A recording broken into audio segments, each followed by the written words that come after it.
নমস্কার বন্ধুরা, মালতী কিচেনে তোমাদের সবাইকে স্বাগত। আজ রুই মাছের মাথা দিয়ে মুড়িঘণ্ট বানাবো। তো বন্ধুরা দেখতে থাকো আমি কিভাবে মুড়িঘণ্টটা বানাচ্ছি। আজ চিড়ে দিয়ে মুড়িঘণ্ট বানাবো। তো এখানে দেখো 3 পিস মাথা আছে। 1 কিলো ওজনের হয়তো রুই মাছগুলো হবে, সেরকম রুই মাছগুলো 2 পিস আনতে বলেছি, ও 3 পিস নিয়ে এসছে। তো এখানে আমি কেটে নিচ্ছি। ও গোটাটাই নিয়ে এসছে, যে আমার কাটতে যেন অসুবিধা হচ্ছে। বাজারে সুন্দর করে কেটে দেয় ওরা, আর বিশেষ করে মাছ কাটা অভ্যাসটা নেই, সেটা বিয়ের আগে ছিল। এখন এখানে এসে সব ওপাট চুকে গেছে। মাছগুলো কেটে নিয়েছি, এবার ভালো করে ধুয়ে নেব। সোজা ছাদে চলে এসেছি, মাছগুলো ধুয়ে। এই যে লাগছে গোবিন্দভোগ চালের চিড়ে, আর এখানে আলু কেটে নিয়েছি, পেঁয়াজ, টমেটো, এখানে আদা রসুন আর লঙ্কা জিরে একসঙ্গে বেটে নিয়েছি। তো কড়াই বসিয়ে দিয়েছি। প্রথমে আমি এখানে চিড়েটাকে ভেজে নেব। এটা গোবিন্দভোগের চিড়ে। তো এখানে গোবিন্দভোগ চিড়ে কেন, এমনি চিড়েও দেওয়া যায়, তবে চিড়েটা একটু মোটা হতে হবে। আর এই গোবিন্দভোগের চিড়েটা একটু ছোট ছোট হয় আর মোটা মোটা হয়। এখানে আমি ভেজে দিয়েছি, তোমরা চাইলে কাঁচাও দিতে পারো, দুর্দান্ত খেতে হয়। কাঁচাটা খুব সুন্দর গন্ধ বেরায়। আমি কিন্তু এটা দুটোই দেব, কাঁচা এবং ভাজা। চিড়েটা ভেজে আমি তুলে নিয়েছি। এবার মাছে নুন হলুদ মেখে নেব। আর আমার এই রাত্রেবেলা, এটা সম্পূর্ণ রাতের বেলা করা হচ্ছে।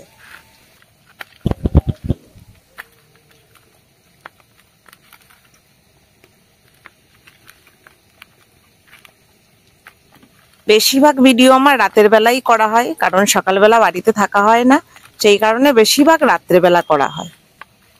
আর এই শীত, অল্প অল্প শীত, বেশ ছাদে ভালো লাগছে। একদিকে আগুন জ্বলছে আর একদিকে বেশ সুন্দর লাগছে। তো আলুটা আমি এখানে ভেজে নিচ্ছি। চিড়ে ভাজার পরে আলুটাও ভেজে তুলে নিলাম।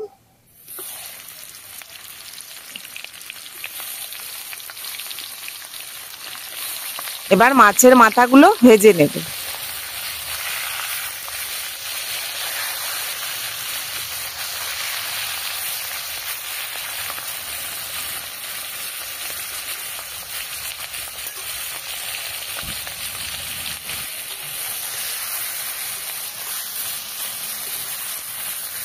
মোটামুটি আমার মাথাগুলো ভাজা হয়ে গেছে, এবার মাথাগুলো তুলে নেব।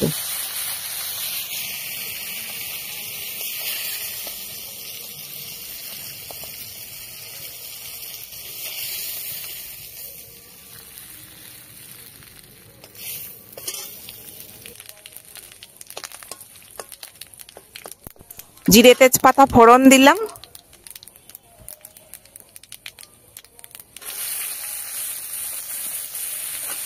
এবার কুচনো পেঁয়াজগুলো তেলের ওপরে দিয়ে দিলাম।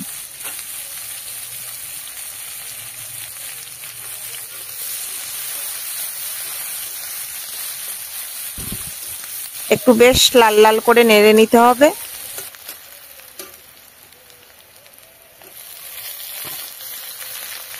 এখন এই যে টমেটো কুচিটা দিয়ে দিলাম।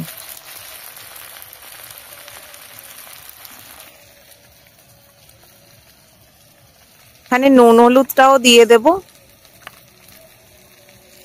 এখানে আছে লঙ্কা আর জিরে একসঙ্গে বাটা।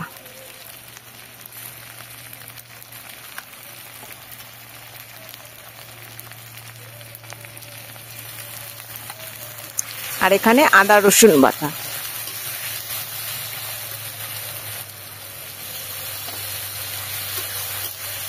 একটু জল দিয়ে কষিয়ে নেব।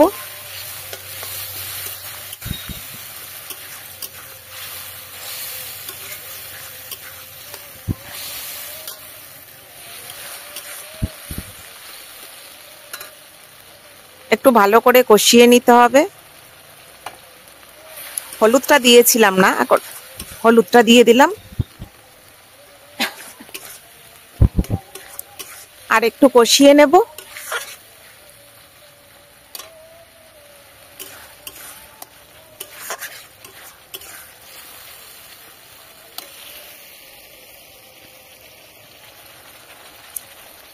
এবার ভেজে থাকা আলুগুলো দিয়ে দিতে হবে।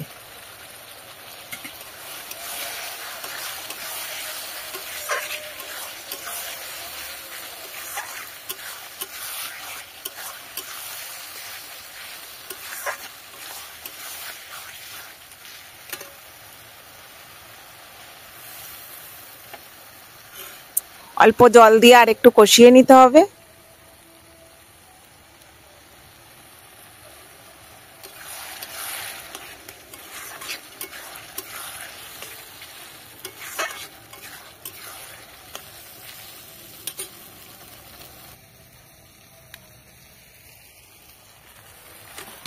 এবার মাথাগুলো আমি একটু ছোট ছোট টুকরো করে নিয়েছি, এই মাথাগুলো দিয়ে দিতে হবে।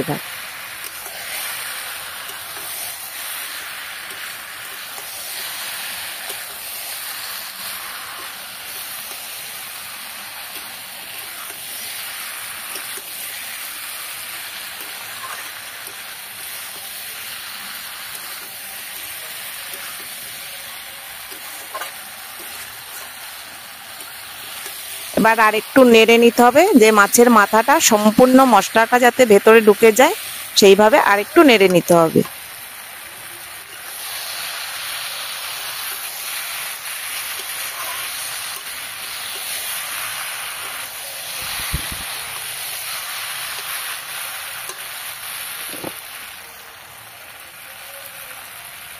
এবার ভেজে থাকা যে চিড়েগুলো ওগুলো দিয়ে দিতে হবে।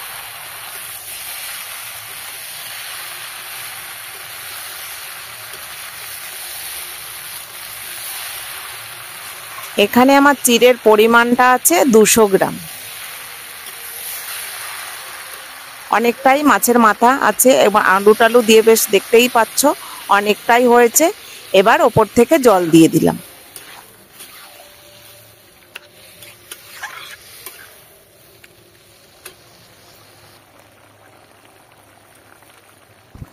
এবার দেখো 1 মুঠ আমি কাঁচা চিড়ে দিয়ে দিলাম। যে গোবিন্দভোগের যে একটা সুন্দর গন্ধ আসে ওই গন্ধটা আমি এখানে পেয়ে যাব।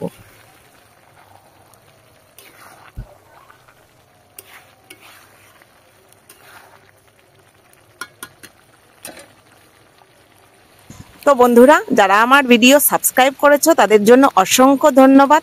আর এখনো পর্যন্ত যারা সাবস্ক্রাইব করোনি তারা প্লিজ তাড়াতাড়ি করে সাবস্ক্রাইব করে দিও।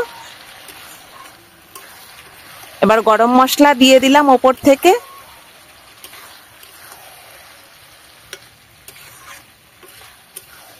যখন এটা আমার পুরোপুরি হয়ে যাবে একদম দেখো শুকনো শুকনো ঝরঝরে মতন এইরকম ভাবেই হবে। তোমরা দেখতে পাচ্ছ একদম সুন্দর, একদম ঝরঝরে আর বেশ সুন্দর কিন্তু একটা গন্ধ বেরোচ্ছে, এই গোবিন্দভোগের গন্ধ। তারপরে এই গরম মশলা দেওয়ার পরে সুন্দর একটা গন্ধ বেরোচ্ছে। এবার আমি নামিয়ে নিলাম। গরম গরম ভাতের সঙ্গে বন্ধুরা জমে। লাইক কমেন্ট শেয়ার করে পাশে থেকো। ভালো থাকো, সুস্থ থাকো। ধন্যবাদ।